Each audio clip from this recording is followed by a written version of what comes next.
He's one of our new board members of the Anne Frank Center for Mutual Respect. Anne Frank babysat Peter Kamstam in Amsterdam before she went into hiding. And you haven't changed a bit, Peter.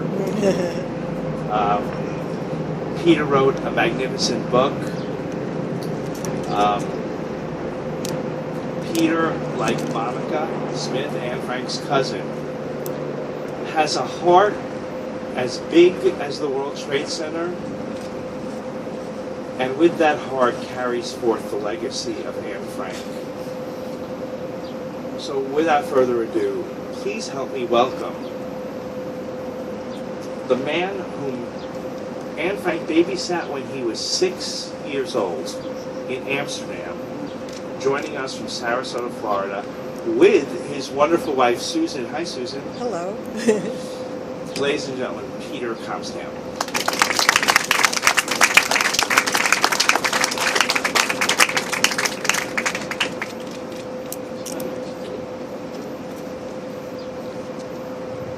Ladies and gentlemen, I will talk loud because the little I have to say, as Stephen said, is the soul of that building and more. I thank with him everybody who is here, and I'm not going to tire you with that. In addition of having been babysat by her, the diary was my mother's suggestion for her 13th birthday in June of 1942. And who would have known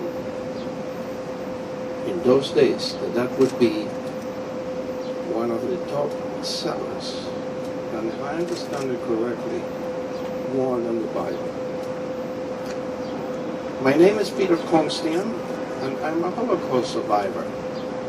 I was born in Amsterdam in June of 1936 to German Jewish parents who had recently fled from their home in Germany, just like the Franks.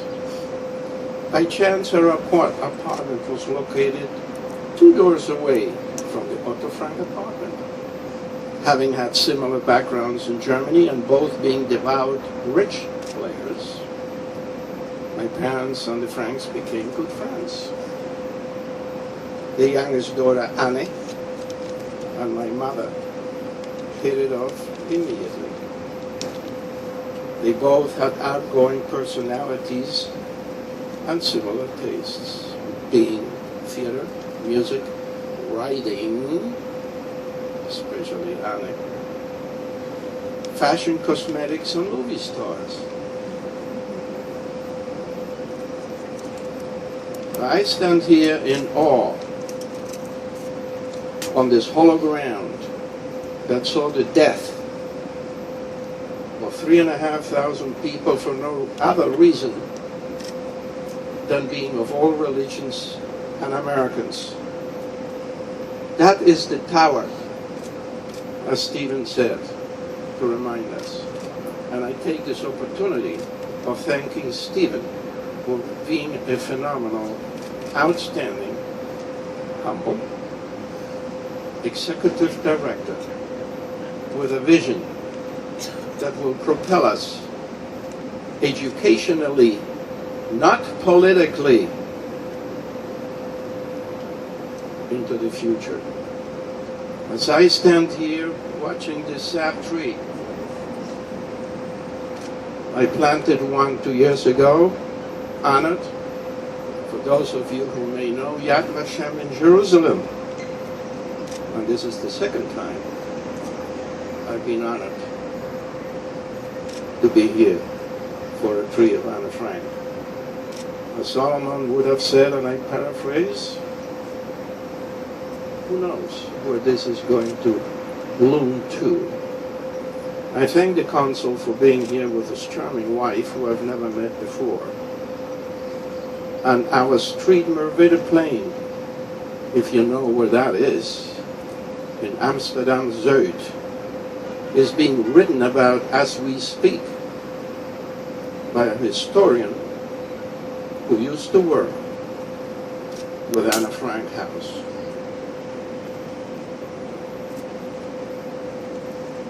In summer of 1942, when both Margot Frank and my parents received their orders for transport, our lives took vastly different paths. My grandmother told my parents that if they decided to go into hiding, she would turn on the gas, close the apartment, and blow it up. Because in her mind, staying meant a certain death. And we did lose some people on the way to plane who committed suicide at that time. Escaping, she said, would at least give us a chance to live. Those words turned out to be painful yet devastatingly true. Later in my life, they became the title of my first published book. Over the years, I have wondered many times about the world Annie I've never got to know.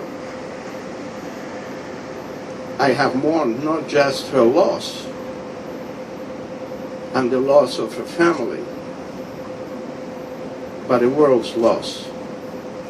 A young girl who could express such humanity and compassion in the face of the worst kind of cruelty would most certainly have made an enormous mark on the world. What a tragedy, not just for the Frank family, but for all of us. As we dedicate this tree on what would have been Anna's 88th birthday, I pray that it will be as meaningful for future generations as it was for Annie. May it bring a sense of peace and hope to all who come here, and may it serve as a reminder of how very precious freedom is to stand up for genocide, that the Holocaust existed. I'm a witness, as Elie Wiesel used to say, and to teach and spread end of discrimination and persecution, which is what our organization and center professes to do. And with Stephen at the helm, you ain't seen anything yet. Maybe he'll run for president in 2022, but that's another story. I thank you for being here on my humble part, and hopefully this hollow ground will blossom for peace and freedom for all. Thank you.